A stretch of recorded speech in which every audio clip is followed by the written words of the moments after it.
मौजूद है। वज़ीर आज़म शहबाज शरीफ इन जी सदारत करे रहियो आहे। जी ज़ुल्फ़िकार, मेहरबानी तफ़सील ॾियण जे लाइ। सखर जे आबाद थाणे जी हद मां मस्जिद वेंदड़ पेश इमाम मुबैना तौरु अग़वा थी वियो आहे। कंडो वाहण में अब्दुल हमीद महर आहे जेको मस्जिद वेंदे अग़वा थियो आहे।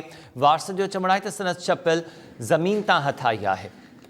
सखर जे आबाद थाणे जी हद मां मस्जिद वेंदड़ पेश इमाम मुबैना तौरु अग़वा थी वियो।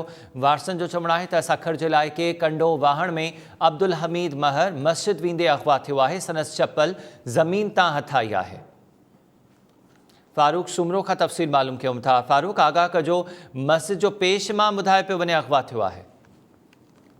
जी बिल्कुल, फराश लिंक रोड तां मस्जिद जो पेश इमाम अब्दुल हमीद महर मुबैना तौर ते अगवा ॿुधाए थो वञे। इन हवाले सां जमीयत उलमा इस्लाम जे अॻवाननि तोड़े अब्दुल हमीद जे वारसनि पारां पुलिस खे ॿुधायो वियो आहे त अब्दुल हमीद महर सुबुह जो सहरी वक़्तु रोज़ेदारनि खे मामूल मुताबिक़ जाॻण जे लाइ मस्जिद वञी रहियो हुयो त उहो तां अगवा थी वियो आहे। जॾहिं त इलाइक़े वासियुनि पिणु पुछा करण ते ॿुधायो आहे त राति जे वक़्तु मोटरसाइकिल ऐं कारनि जो आवाज़ आयो। मुज़ाहिमत जो बि कंहिं आवाज़ ते आयो, पर कंहिं ख़बर न हुई त मामिलो छा आहे। ऐं जेको मुकवी ॼाणाए थो वञे, अगवा ॼाणाए थो वञे अब्दुल हमीद महर, उन्हनि जी जेके चप्पल आहे या मुज़ाहिमत जा जेके निशान आहिनि, उनजे वारसनि मूजिबि उतां फराश लिंक रोड वटां ई ज़रई ज़मीन आहे, उतां मिलिया आहिनि। उनजी चप्पल मिली आहे, जंहिं मुतलिक़ पुलिस खे पिणु आगाह कयो वियो आहे। जॾहिं जमीयत उलमा इस्लाम सखर जे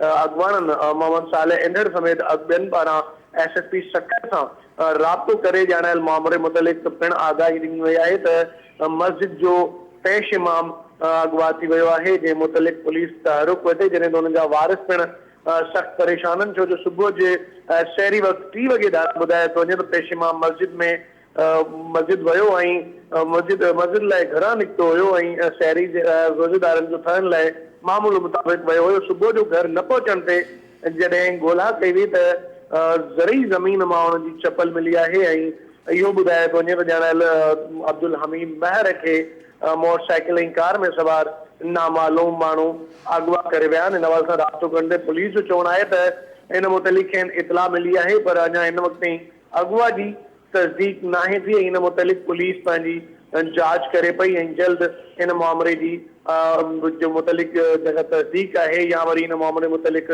वधीक जेका आगाही आहे बाद में मीडिया खे ॾिनी वेंदी। जी फारूक, मेहरबानी तफ़सील ॾियण जे लाइ। सखर मां ई ख़बर आहे, जिते मुबैना ज़्यादती जो निशानो बणियल नारी पारां माइटनि समेत आदलपुर थाणे आॾो एहतजाज कयो वियो। मुतासिर नारी जो चवणु आहे त ॿिनि जवाबदारनि ज़्यादती जो निशानो बणायो, जंहिं सबबि सखर छॾे माइट